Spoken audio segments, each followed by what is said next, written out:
Today, we'll follow the story of a father with a heart that mirrors God's own and his two sons. One son appears loyal and content, staying close, while the other is restless and eager to explore what the world has to offer.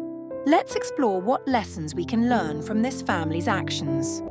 One day, the younger son demanded his share of the inheritance, something he wouldn't normally get until his father was gone. The father must have felt heartbroken at this request, but he still gave him his share. Shortly after, with wealth in hand, the young man set off for a life of wild adventure. He indulged in reckless living, spending every coin on parties, luxuries, and anything his heart desired. Then, everything changed. A famine swept the land, and the young man found himself with nothing. Driven by desperation, he took on a shameful job, feeding pigs, something he would have never done before. Starving and disgraced, he longed to eat the pigs' food, a bitter reminder of how far he had fallen. Humbled by his experiences, he saw that his choice to leave had been a sin against both God and his father. No longer feeling entitled to the life he once had, he resolved to return, not as a son, but as a servant, hoping only to survive. He had left, full of pride, but now he returned with a heart of humility. Meanwhile, the father had been watching for his son's return. And when he finally saw him, his heart overflowed with compassion and joy. Despite the custom that the young should come to the elder, the father ran to his son, a humble act that showed just how eagerly he'd been waiting and watching for his return. The son confessed to his father that he had sinned against both him and God, admitting he was unworthy to be called his son and only deserved to be a servant.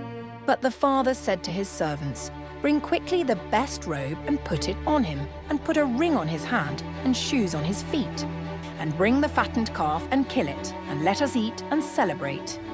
For this my son was dead and is alive again. He was lost and is found." They celebrated his return with joy. Meanwhile, the older son was out in the field. As he approached the house, he heard the sounds of music and dancing. Confused, he called over one of the servants and asked, "What's going on?" The servant answered, "Your brother has come home, and your father has killed the fattened calf to celebrate his safe return." Anger burned in the older son's heart, and he refused to join the celebration. The father gently approached his older son, but the son's anger poured out. He said, "All these years I've been slaving for you. I never once disobeyed your orders. Yet you've never even given me a young goat to celebrate with my friends. But now this son of yours comes back, after wasting your wealth on reckless living, and you kill the fattened calf for him." The father, filled with love and compassion, looked at his older son and said, "My son, you have always been with me, and everything I have is yours." Though he spoke gently, his heart longed for his son to understand. "We must celebrate. Your brother was spiritually dead but is alive again. He was lost and now is found."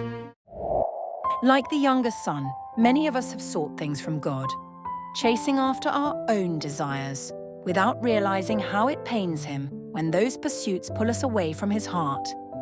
Yet as a loving father, he watches, longs, and waits for us to come back. Despite the pain we've caused him, he celebrates with joy when we return to him, welcoming us with open arms. The younger son sought fulfillment outside his father's care, but found only emptiness. The older son compared the love the father showed the younger son to his own, which led to bitterness and discontentment. True contentment is found in the Father's love, where we can rest fully, embraced by his care from the inside out. Subscribe now for more reflective videos from Family Fun and Faith.